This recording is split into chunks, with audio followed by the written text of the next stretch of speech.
Eu nunca imaginei que encontraria alguém ou um grupo de pessoas que roubasse mais do que Vladimir Vladimirovich Putin. Como dizem, quem procura acha. E como diz a sabedoria popular brasileira, eu pensava que quem mais matou pessoas no mundo foi Hitler, mas acabou que ele é um distante terceiro lugar. Acontece que nem mesmo Iosif Djugashvili ficou em primeiro, ele é o segundo e o líder da China é o primeiro. Mao que matou milhões com fome, repressão e execuções, algo em torno de 70 milhões de seus próprios compatriotas, 50 milhões contando seus aliados. E Hitler, então, com suas ações, influenciou a morte de apenas 30 a 35 milhões de pessoas, incluindo tanto alemães quanto não alemães, digamos assim, lá, como se diz, não faziam distinção.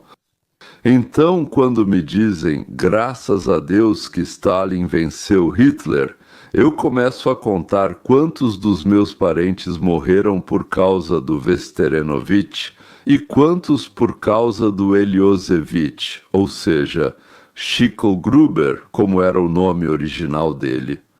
E não tenho certeza se nós, ou seja, eu, minha família, meus amigos, meus entes queridos, ganhamos alguma coisa pelo fato de ter vencido essa aranha e não aquela aranha.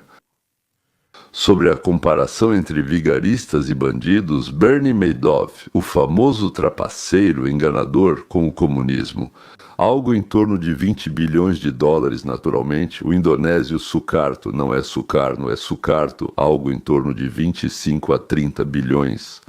Marcos S. Filipinas, só uns 5 ou 8 bilhões, e Vladimir Vladimirovich Putin, respectivamente, ele mesmo, Vovka Morkovka, do partido.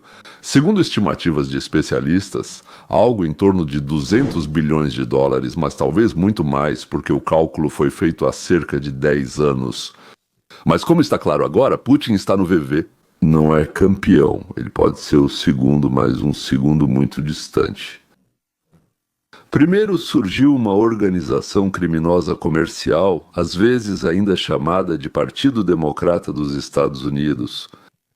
Hoje, na virada de 2025 para 2026, talvez estejamos presenciando uma rachadura e o colapso iminente desse grupo criminoso. Porque as informações que chegam de todos os lados, seja pela mídia ou pela internet, mostram um quadro catastrófico e horrível, na verdade, não apenas um, mas dois quadros absolutamente repugnantes.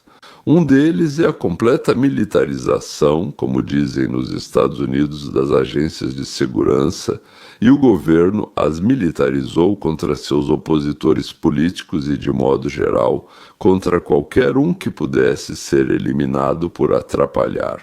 Você precisa continuar ou chegar ao poder. O que eles faziam? Então, naturalmente, estou falando das ações da liderança do FBI, Agência de Segurança Nacional CIA, de outras três, bem, CIA é a Agência Central de Inteligência em russo, e de outras assim chamadas. Aqui chamamos de agências de 3 letras que os democratas colocaram contra Trump, contra o Make America Great Again, bem, também contra todos do Senado e Congresso que apoiaram ou falaram positivamente. Isso todos nós sabemos, então achamos que Barack, Hillary, Adam Schiff e outros políticos honestos e decentes dos Estados Unidos da América, políticos honestos e decentes. Mandou bem, certo? É isso aí. E agora, no processo de responder perguntas, coletar provas, fatos sobre a participação deles, confirmações e coisas do tipo, em outras palavras, está sendo preparado o julgamento do século, onde os líderes do Partido Democrata serão acusados de atividades criminosas. Aqui chamamos isso de rico, eu já falei sobre isso antes. Serão acusados de atividades criminosas semelhantes às da máfia italiana ou dos cartéis latino-americanos. Mas agora, o processo que começou no estado de Minnesota está ganhando força. E o outro lado dessa mesma moeda, e os roubos bilionários dos contribuintes americanos em todos, ao que parece, os estados governados pelos democratas. E esses dois escândalos são tão explosivos que, pode-se dizer, são os dois maiores crimes da história americana moderna. E isso começou bem, não termina com Minnesota. Isso.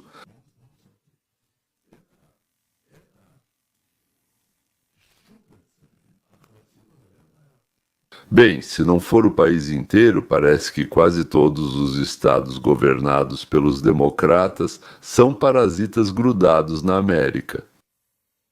Eles são várias ordens de magnitude maiores e mais terríveis do que a combinação de Al Capone com Watergate.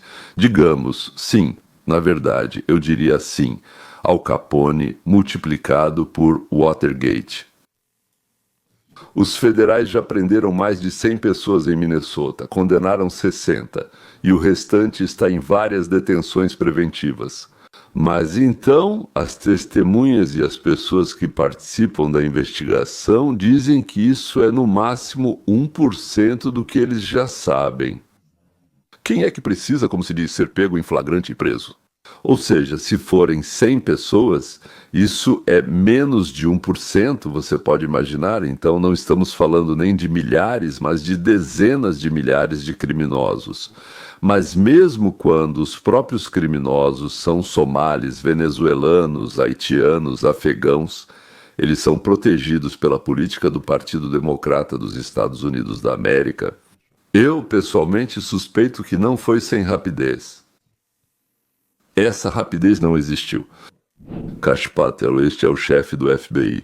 Ele disse que isso é tão massivo que na memória dos americanos nunca houve nada parecido. Não são pessoas isoladas ou apenas um grupo de pessoas, são sociedades inteiras, clãs, gangues, facções, são camadas da população envolvidas em crimes. Para ser sincero, eu achava que isso só acontecia em países como Rússia, Ucrânia, Moçambique e semelhantes.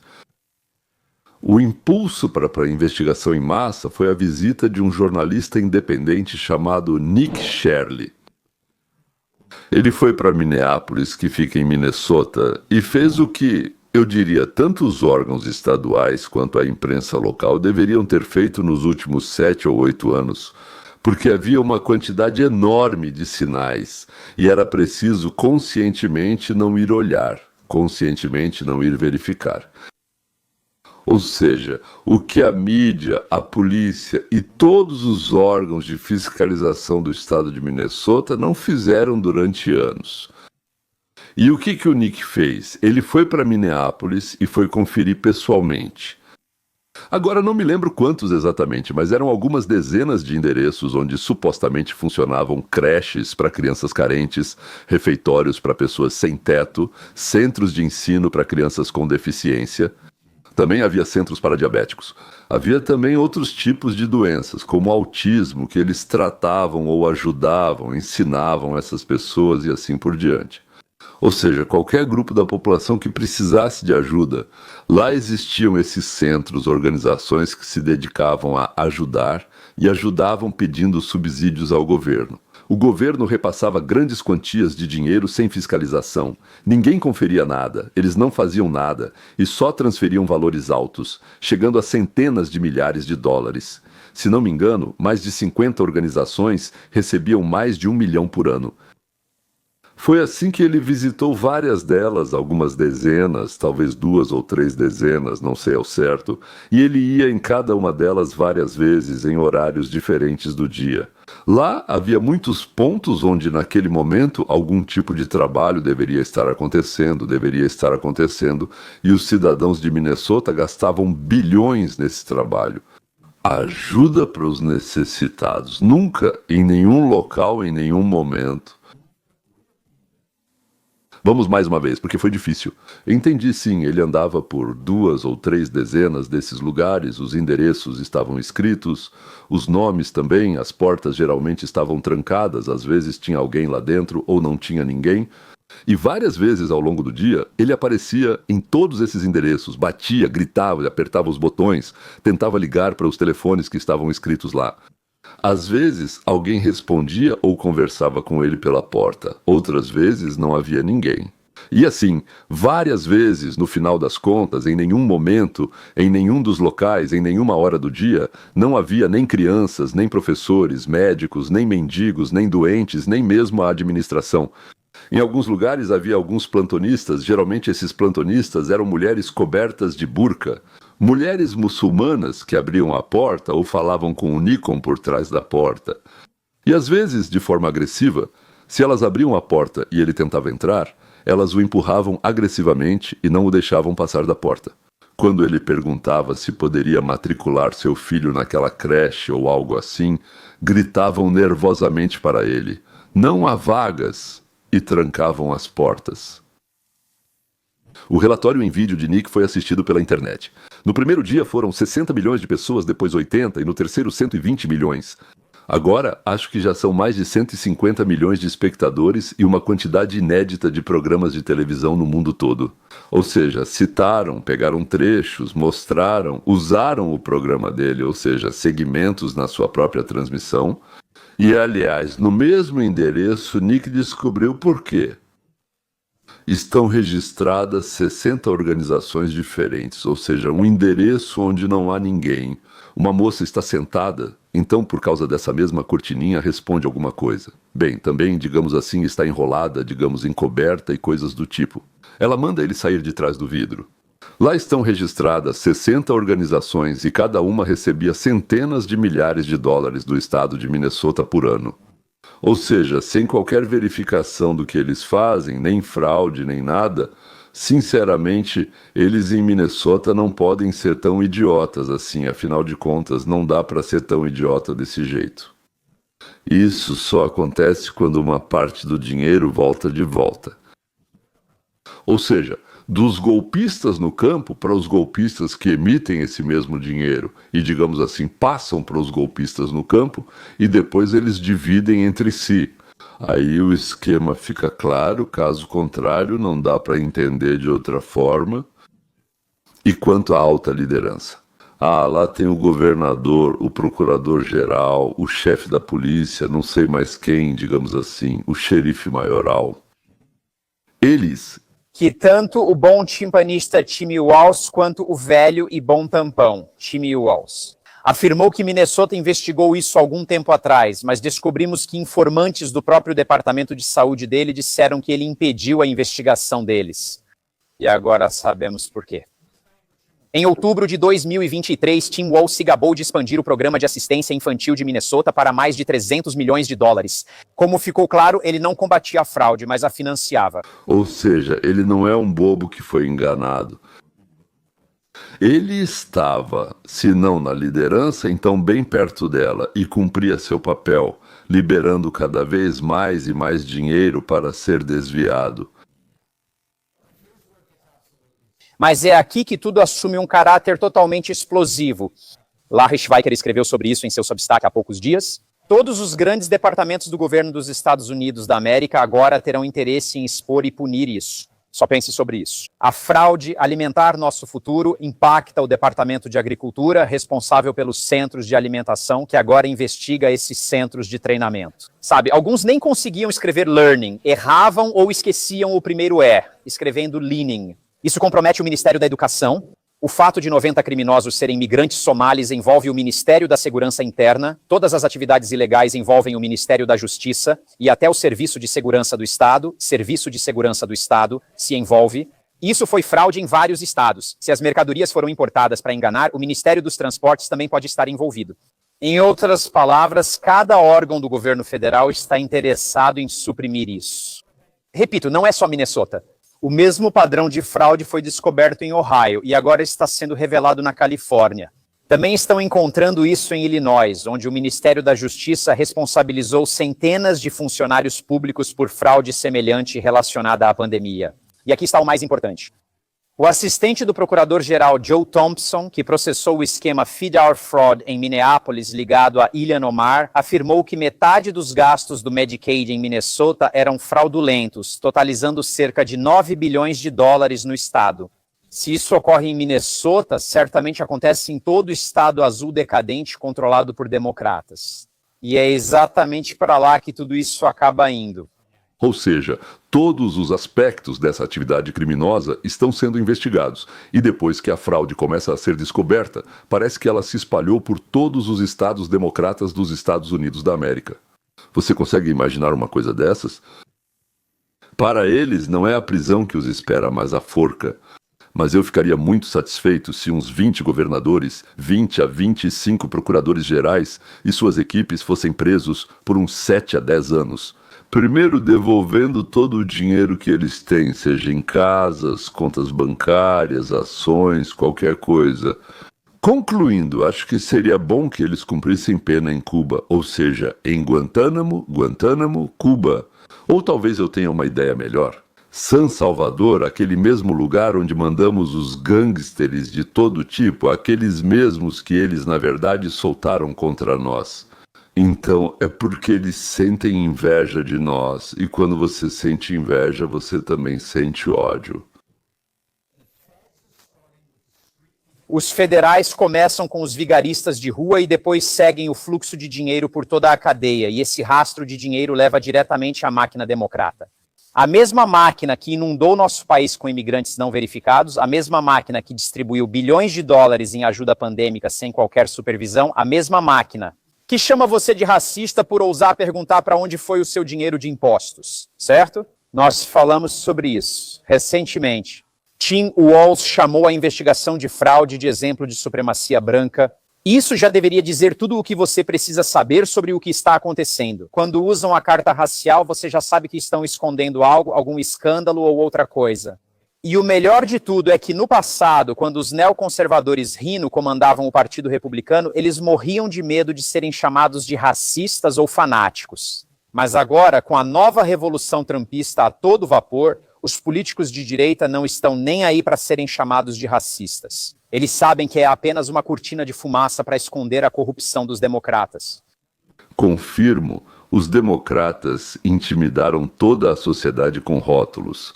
Odiadores, islamofóbicos, racistas e, claro, republicanos. Então, preferiam não se envolver nisso para, como se diz, não serem cobertos de merda da cabeça aos pés? Então, a guarda trumpista de hoje não liga para os rótulos?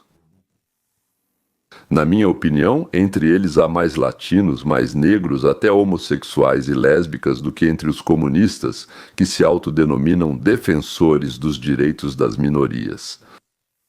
Bem, lá tem antifascistas, fascistas que se chamam de antifascistas. Sim, é como um lobo que se vestiu, quer dizer, matou a ovelha, pegou sua pele e a vestiu. Ou seja, a combinação desses dois grandes casos, o político e o financeiro, tem potencial para dividir o Partido Democrata em duas alas. Um só. Bem, lá estão pessoas mais ou menos normais que, por bondade de coração, querem ajudar os doentes, os necessitados, os infelizes, e simplesmente não sabem calcular a que isso levava antes. E com certeza vai levar ao mesmo hoje. Porque existem certas leis do comportamento humano, ou leis naturais, e nós não podemos fazer nada sobre isso, não podemos mudá-las.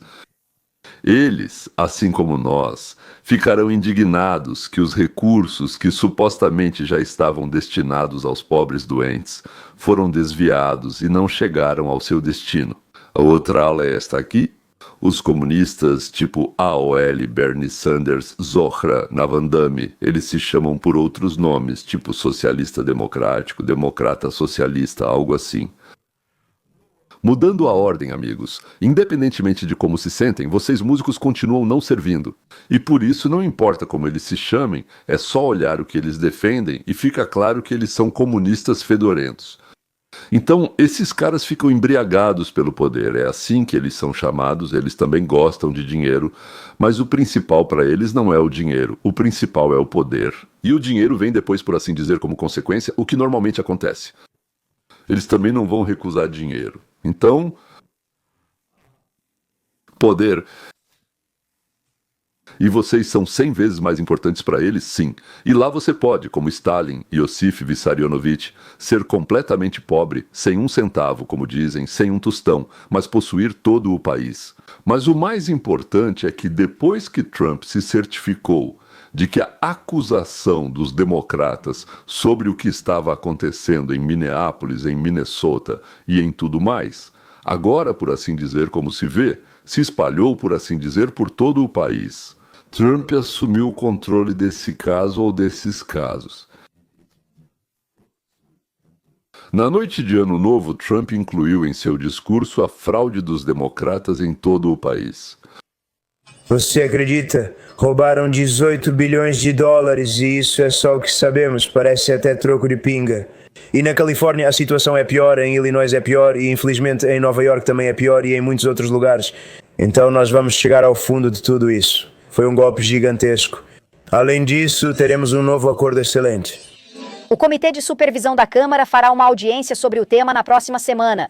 O presidente James Comer exige que o governador Walz e seu procurador-geral deponham em fevereiro, alegando que eles dormiram no volante ou foram cúmplices de uma grande fraude com o dinheiro dos contribuintes nos programas de assistência social de Minnesota. O gabinete do governador afirmou: sempre cooperamos com o Congresso, embora este comitê seja conhecido por audiências circenses sem relação com o tema.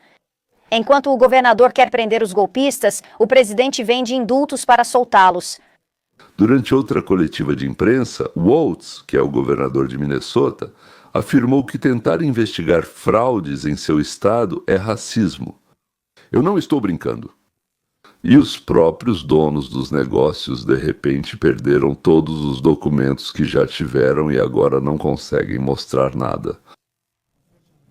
Infelizmente, descobrimos que desapareceram documentos importantes sobre o registro das crianças, assim como toda a documentação dos funcionários. Também havia talões de cheque, dos quais as folhas de cheque foram arrancadas diretamente dos nossos livros. São notícias horríveis e devastadoras e não entendemos por que isso está sendo direcionado à nossa comunidade somali. Tudo isso ocorreu por causa de um vídeo feito por uma pessoa. Eles também dizem que, justamente nesse dia, quando o Nick veio, não havia absolutamente ninguém por perto. Mas, na verdade, todos os dias, exceto justamente esse dia por acaso. As listas de crianças, ou de doentes, ou de idosos, desapareceram, e ninguém sabe onde procurá-los agora ou como entrar em contato com eles. Bandidos tão engraçados assim.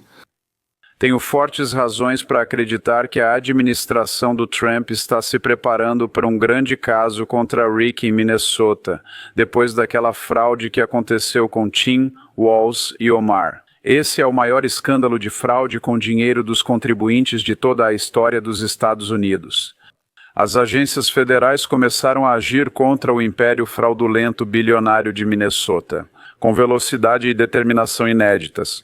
E o que os americanos estão testemunhando agora, em tempo real, é a restauração do que parecia perdido para sempre neste país: o Estado de Direito, aplicado sem medo ou parcialidade. O diretor do FBI, Kash Patel, anunciou ontem que o Bureau enviou forças significativas e recursos investigativos para Minnesota, a fim de eliminar o que ele descreve como apenas a ponta de um iceberg muito grande. Foram apresentadas 78 acusações e obtidas 57 condenações. Os acusados estão sendo entregues às autoridades de imigração para a perda da cidadania e deportação. A expressão turismo de fraude doméstica entrou no vocabulário americano para descrever criminosos que vêm da Filadélfia e de outras cidades especificamente para aproveitar os notoriamente falhos programas de assistência social de Minnesota. E depois que 81 milhões de pessoas viram como o jovem youtuber expôs mais atividades criminosas em 24 horas do que as autoridades estaduais reconheceram em 7 anos, a administração Trump está fazendo o que a administração anterior se recusou a fazer e o que o governador democrata de Minnesota nem sequer conseguiu considerar: responsabilizar as pessoas. Vários réus foram condenados à prisão federal com restituição de danos no valor de 48 milhões de dólares. Patel deixou claro que isso é só o começo. Vamos continuar acompanhando o dinheiro. Muitos réus enfrentam processos de perda de cidadania e deportação. A perda de cidadania representa uma escalada importante. A administração Trump revisará a suposição de que a cidadania naturalizada concede status permanente em casos envolvendo fraude grave. Se você obteve a cidadania e depois enganou sistematicamente os contribuintes que lhe deram essa confiança e hospitalidade de status, será deportado. E isso não é um ato de crueldade, mas sim um princípio básico. A cidadania sempre implica obrigações mútuas. Quem enxerga isso apenas como forma de saquear recursos do Estado quebrou o acordo fundamental por trás disso. Os funcionários do Estado agiram partindo do pressuposto de que políticas progressistas os protegeriam do controle federal, mas essa suposição se mostrou catastroficamente errada. A administração Trump não permitirá que acusações de racismo a impeçam de perseguir criminosos, independentemente de sua origem étnica ou de complicações políticas. O presidente do Comitê de Supervisão da Câmara dos Deputados, James Comer, iniciou uma investigação solicitando documentos e planejando intimações judiciais. Ela se dirige aos fraudadores e aos funcionários que permitiram a fraude. Comer alertou sobre o desmoronamento das paredes e disse que seu comitê seguirá o dinheiro onde quer que esteja. Em linguagem simples, mesmo que isso nos leve até Hillary, Kamala, Barack, Biden e outros ladrões da lei. E parece que o fio realmente leva exatamente para esse lado. Não vamos encerrar a investigação, porque a pessoa que era intocável sob Trump, agora não há mais intocáveis. Depois do Watergate, os republicanos foram varridos nas eleições seguintes. Agora vai acontecer a mesma coisa. O povo vai ficar furioso ao descobrir quanto foi roubado e quem acobertou esse roubo.